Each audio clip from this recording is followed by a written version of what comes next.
किसकी किस्मत में क्या लिखा है यह कौन जानता है, पर उसकी किस्मत जरूर बदलती है जो मेरे महादेव को मानता है। हर हर महादेव। पौराणिक कथाओं के अनुसार भगवान शिव बिना किसी वाहन के ही संपूर्ण संसार में विचरण करते थे। एक दिन जब वह जगत में विहार कर रहे थे तो यम ने उन्हें देखा। उनके मन में यह बात आई कि वह भोलेनाथ बाबा के वाहन बन जाए, लेकिन यह इतना सहज नहीं था। तो उन्होंने बाबा को प्रसन्न करने के लिए कठिन तप किया।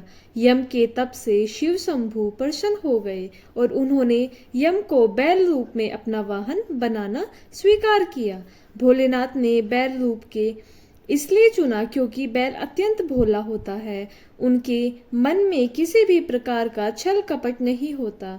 यही वजह है कि भोले बाबा ने बैल यानी कि नंदी जी को अपना वाहन युक्त किया। यही नहीं, भगवान शिव ने नंदी को अपना प्रधान सेनापति भी बनाया। कहा जाता है कि भगवान शिव की सेना नंदी के कहने पर ही चलती है। ओम नमः शिवाय। आइए भक्तों, भगवान नीलकंठ महादेव की कहानी को जानते हैं। एक बार दुर्वासा ऋषि अपने शिष्यों के साथ शिवजी के दर्शन के लिए जा रहे थे। मार्ग में उन्हें देवराज इंद्र मिले। इंद्र ने दुर्वासा ऋषि को और उनके शिष्य को विनम्रता पूर्वक प्रणाम किया।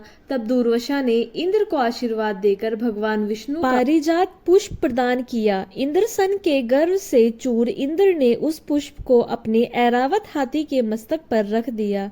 उस पुष्प का स्पर्श होते ही ऐरावत सहसा भगवान विष्णु के समान तेजस्वी हो गया। उसके इंद्र का परित्याग कर दिया और दिव्य पुष्प को कुचलते हुए वन की ओर चला गया। इंद्र द्वारा भगवान विष्णु के दिव्य पुष्प का अपमान होते देखकर दुर्वासा ऋषि के क्रोध की सीमा न रही। उन्होंने देवराज इंद्र को वैभव लक्ष्मी से हीन हो जाने का श्राप दे दिया, जिसके फलस्वरूप लक्ष्मी उसी क्षण स्वर्गलोक छोड़कर अदृश्य हो गई। लक्ष्मी के चले जाने से इंद्र आदि देवता निर्बल और धनहीन हो गए।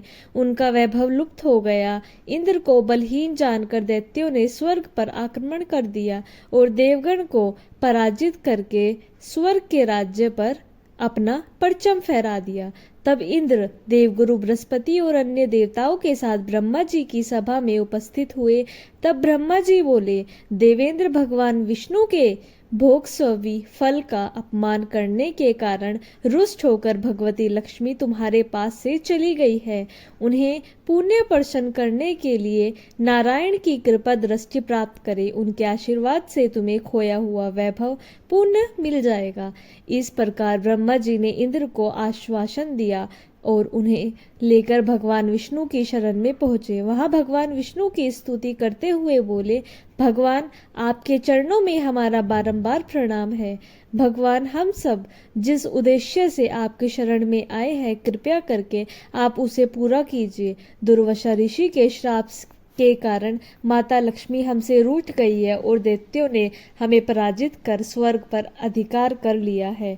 अब हम आपकी शरण में हैं, हमारी रक्षा कीजिए।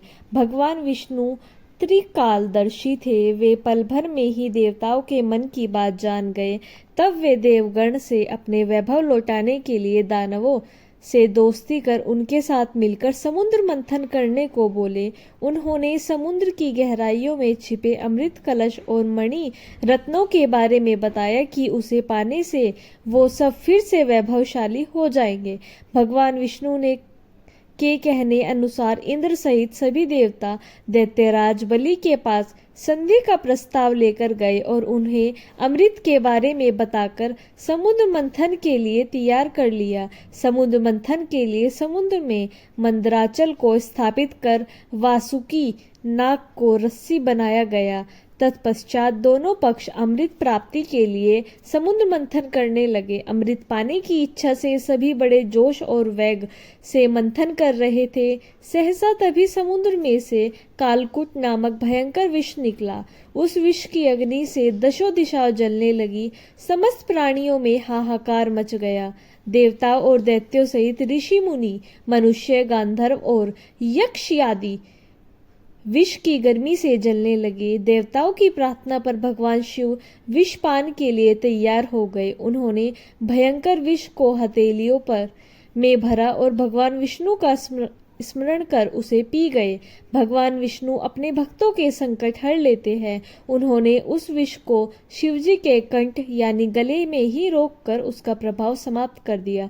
विष के कारण भगवान शिव का कंठ नीला पड़ गया और वे संसार में नीलकंठ के नाम से प्रसिद्ध हुए।